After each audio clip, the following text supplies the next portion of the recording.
কি খবৰ? আজি মই ৰাতি বনাবলৈ লৈছোঁ এইফালে মটন নেপালী কাটন, তাৰপিছত এইফালে হৈছে আলু, আদা নহৰু থেতালি লৈছোঁ, এইফালে পিঁয়াজ, এইফালে হৈ গৈছে লং, ইলাচি, দালচেনি, শুকান জলকীয়া, তেজপাত, আকৌ এইফালে ধনিয়া গুড়ি এচামুচ, জিৰা গুড়ি এচামুচ, জলকীয়া গুড়ি এচামুচ, হালধি এচামুচ, নিজৰ পৰিমাণ জোখৰ। এতিয়া বনাই লৈ আপোনালোকক ফাইনেল লুকটো দেখাই আছোঁ।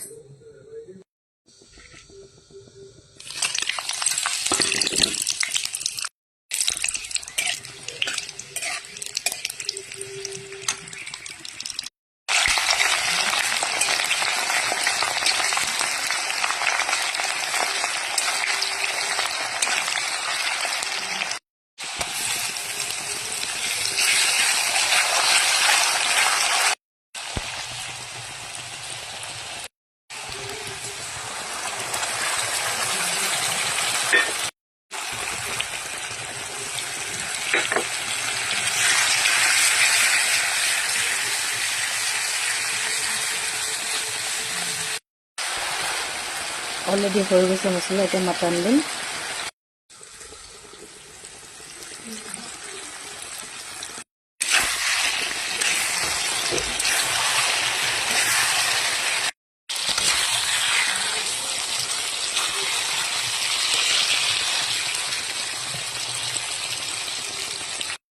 এয়া মটন ভাজি অলৰেডি হৈ গৈছে, এতিয়া কুকাৰত ট্ৰেন্সফাৰ কৰি লৈছোঁ। চিটি মৰাম 3টা। গৰম পানী কৰিয়ে আছোঁ, গৰম পানীত চিটি মৰাই দিম 3টা। এয়া কুকাৰত ট্ৰেন্সফাৰ কৰিলোঁ, এতিয়া 3টা চিটি মৰাই ল'ম।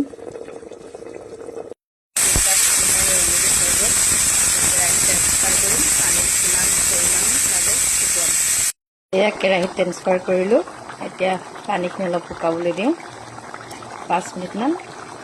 তাৰপৰা ৰেডি মটন। এয়া মটন ৰেডি, এয়া ফাইনেল লুক।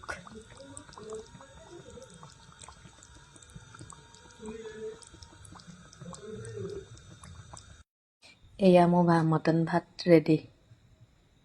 আজি ৰাতি খানা ৰেডি, খাই লওঁ, আপোনালোকে খুৱাওক। Good night, bye bye all friends.